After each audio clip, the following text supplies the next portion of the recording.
Every day, thousands of small channels just give up.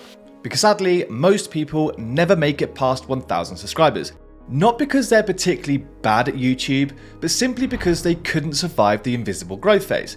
Now, what you might not have known is it took MrBeast over 2 years and 300 videos to hit his first 1,000 subscribers. Now, he could have easily just given up after a year and a half, but he didn't. He powered through the invisible growth phase, and now he's the biggest YouTuber in the world. So in this video, I'll explain what the invisible growth phase is and how you can survive it. And at the end of the video, I'll also share a quick 4-step plan that you can take away with you right now and start straight after this video. So firstly, it's important to note that the algorithm doesn't hate you, and it's definitely not working against you, even if it feels that way sometimes. It just doesn't know who you are yet.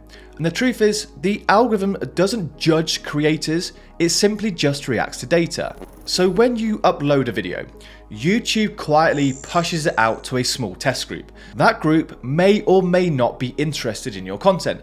Some of those people will simply just scroll straight past your video and ignore it. But some other people in that test group might watch, click, and maybe even subscribe to you.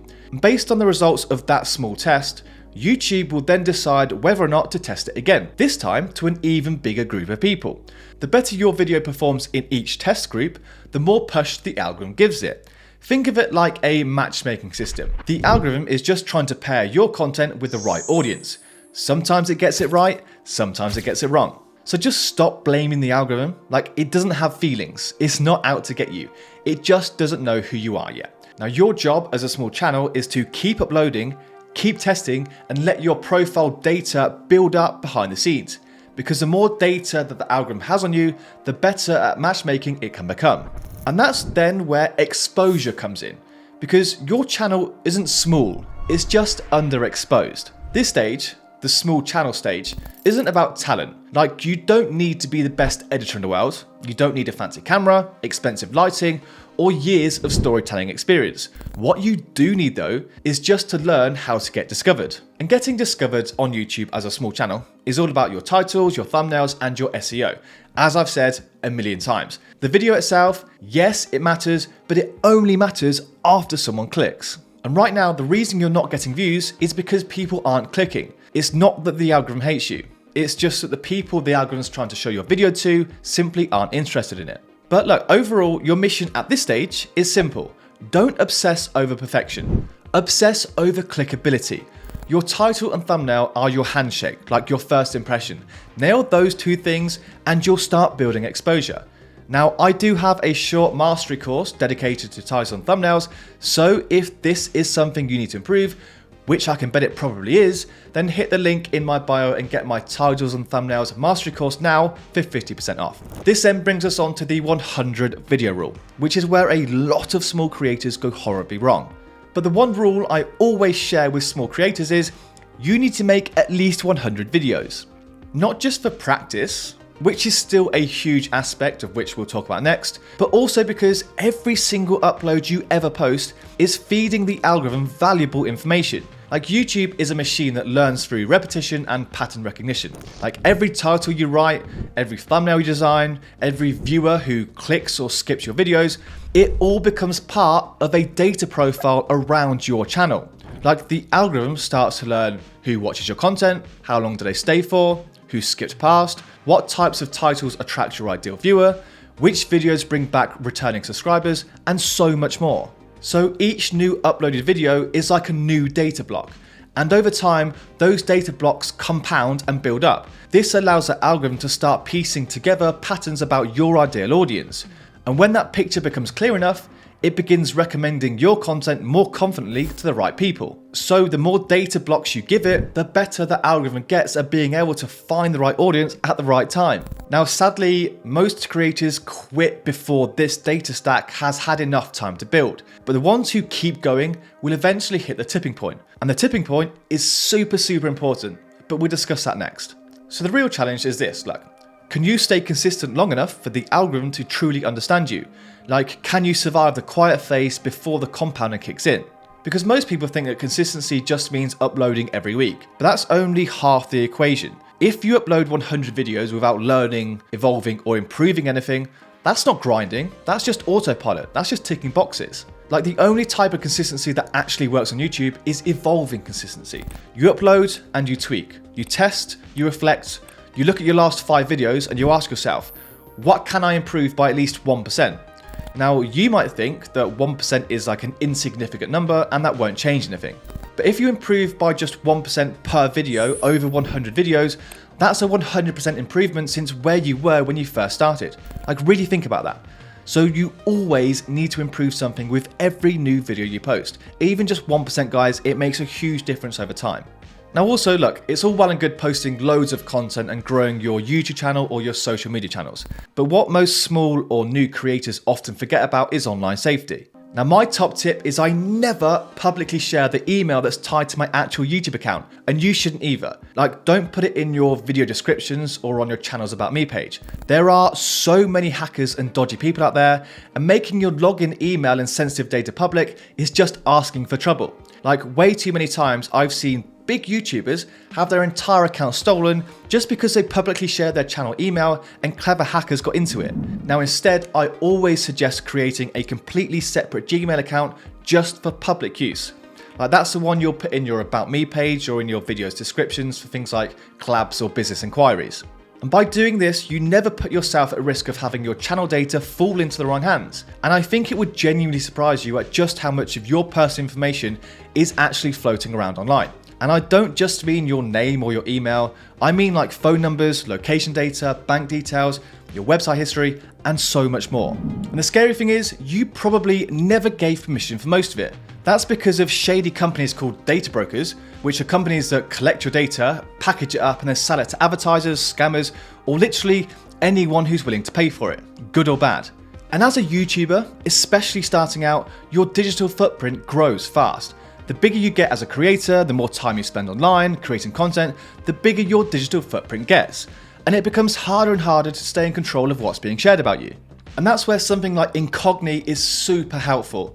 They're an online data privacy tool that I've personally been using for the last 6 months now. And what these guys do is that they contact those dodgy data broker companies on your behalf and forces them to delete your data. Think of it as like having a digital bodyguard who just wipes your name and your information off dozens of sketchy databases from across the web. Like, they completely erase it for you.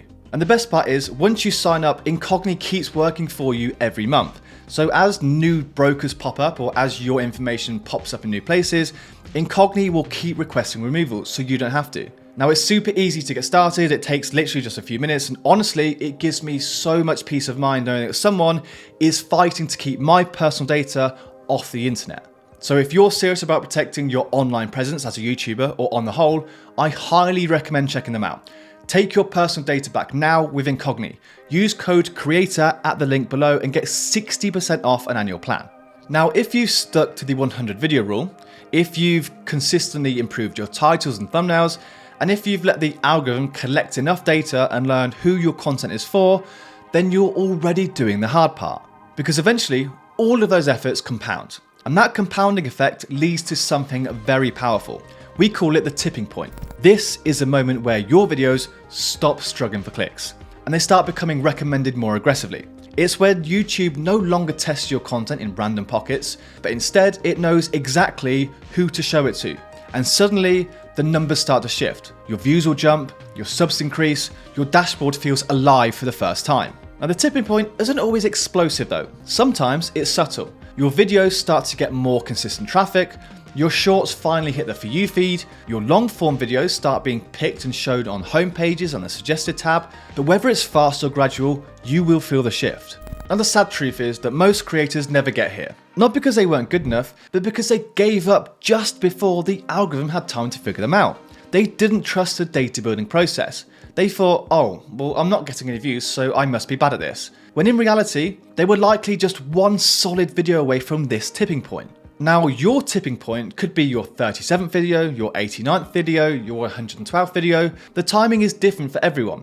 But if you keep showing up, if you keep learning, if you keep improving your strategy, and you keep building data with each upload, the odds are seriously stacking in your favor. And when you do hit the tipping point, my God, honestly, it feels incredible. Like, This is what you've been working so hard to achieve. This is when you smash monetization, earn incredible amounts of money, and start building the most amazing audience. So to hit that tipping point, which is completely possible for each and every one of you watching right now, here goes a simple 4-step plan that you can take away with you and start implementing right away. Step 1, redefine what success means for you. So firstly, look, stop obsessing over views, likes, and subscribers. I know it's tempting to check your analytics every hour, but those metrics don't reflect your true potential, especially early on. Instead, all small channels need to shift their focus to skill building and content improvement. Like I said, every video is a chance to improve by at least 1%. Maybe it's your pacing, maybe it's your delivery, maybe it's your thumbnail. Like, those tiny wins compound fast. So write this down now. Like, seriously, grab a piece of paper and ask yourself this question. What does true YouTube success look like for me? Is it financial freedom? Is it a full-time content career? Is it a platform to teach or inspire people? Like, once you've defined that, once you've figured it out, every single video you make from now on becomes a step towards your own definition of success, not just numbers on a screen. Step 2, connect with other small channels. Like, you don't have to do this alone. Find and engage with other small creators in your niche. Comment on their videos, message them, share what you're learning, ask questions, offer support. Like, this isn't just about being nice, it's about building a community of people on the same journey. And building these connections can lead to collabs that grow both audiences, accountability that keeps you consistent, shared lessons that save you time and frustration, and most importantly, they'll remind you that you're not the only one grinding in silence, like, you're all in it together. Step 3, find your unique angle. Like, why should someone watch you instead of watching another channel do the same thing? That's a question you need to answer. Like, what's your edge? Maybe it's your storytelling, your humor, your background, your format, your editing style, or maybe it's just your unique perspective on a particular topic. Like, there's so much content out there, but your goal should be to stand out without trying to be someone else.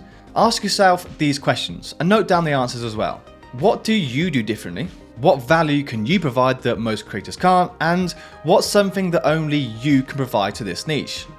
And finally, step 4, commit to a consistent posting strategy.